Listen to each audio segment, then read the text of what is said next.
can all break individual lives down. What am I going to do in the next 16 years? What's the best thing I can do? Get ready to meet God. Owning real estate, going in business, teaching boxers, that won't get me to heaven. How many here believe there's a supreme being, believe there's a God? How many believe there's some power that made the sun, the moon, the stars? How many believe that this stuff didn't just come out here? Somebody wiser than us made it. How many believe there's a God? How many believe there's not a God? All right. Believe there's not a God. All right. If I told you, you who don't believe in God, if I told you that this glass sprang into existence, this glass made itself, no man made this glass, would you believe it? Would you believe I just told you this thing made itself? No. No. When I tell you, you wouldn't believe it, right?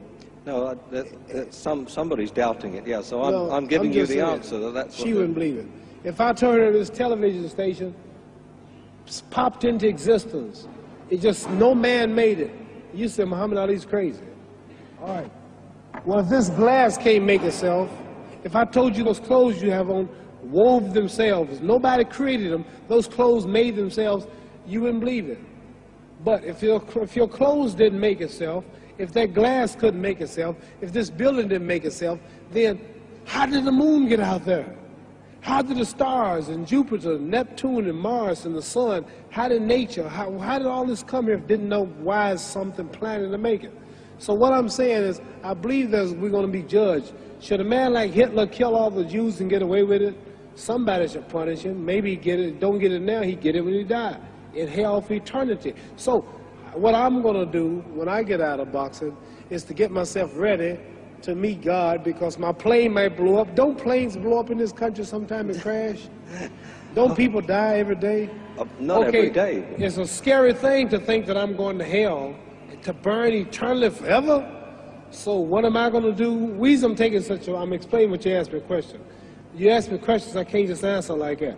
When I get out of boxing or when I'm through, I'm going to do all I can to help people. That's why I'm here with Johnny Walker. Here's a poor man, came all the way to America. Here's a bunch of boys need some money, and somebody is calling me to help them. God is watching me. God don't praise me because I beat Joe Frazier. God don't give nothing about Joe Frazier. God don't care nothing about England or America as far as your wealth is all his.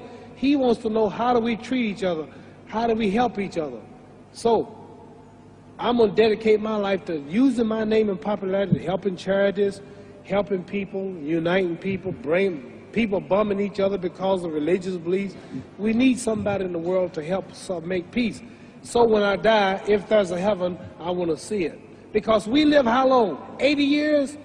The odds are everybody in this room, some of you are going to be dead 20 years from now, some of you are going to be dead 50 years from now, some are going to be dead 30, and some are going to be dead 60, 70 years from now. We all going to die soon. And if you live to be, say, 125 years old, which we don't do, right?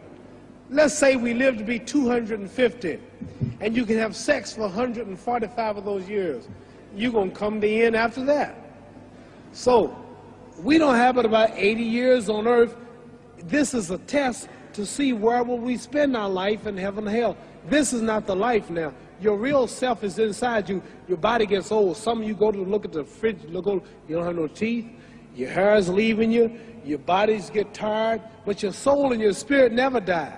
That's going to live forever. So your body is just housing your soul and spirit.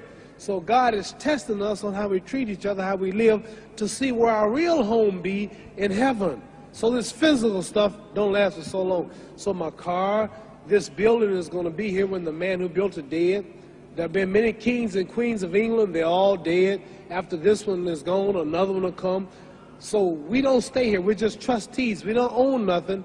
Even your children are not yours. If you think I'm lying, your wife is not yours. You die and come back a year later and go slip in your bedroom and see if your wife is by herself. See, you don't own your wife. You don't own I divorced my wife. You may have read about it. And my 4 children, they call another man daddy now. They don't see me no more. You don't own your children. You don't own your family. So what am I saying? The most important thing about life is what's going to happen when you die. Are you going to go to heaven or hell? And that's eternity. How long is eternity? Let's imagine. Take the Sahara Desert. There's a lot of sand on the Sahara Desert, right? Then imagine that 1 grain of sand represents 1,000 years, and when you're in hell burning, when you die and go to hell, you're going to burn forever and ever, no end. How long is that? Give you an idea how long eternity is. Take the Sahara Desert, and I told you to wait 1,000 years. And every 1,000 years, I want you to pick up a grain of sand until the desert is empty. Okay, wait 1,000 years, pick up the first grain. Wait another 1,000 years before you get the next grain. Keep that up until there's no more sand in the desert. Whew. You know how long America's not but 200 years old. We got 800 more years to go before 1,000. So it just scares me to think that I'm going to die one day and go to hell. I'm on an airplane that might blow up. I'm always traveling. And to go to hell and God is going to judge my soul. The police, I might kill people. I might rob people. The authorities might not catch me. The FBI, Scotland Yard might not catch me. But when I die, somebody's watching me and keeping count. And I can't get away. And I'm going to burn forever and ever and ever. I'll go to heaven. So what am I going to do when I'm through fighting? I only have 16 years to be productive. Get myself ready to meet God and go to the best place. Don't that make sense? Thank you.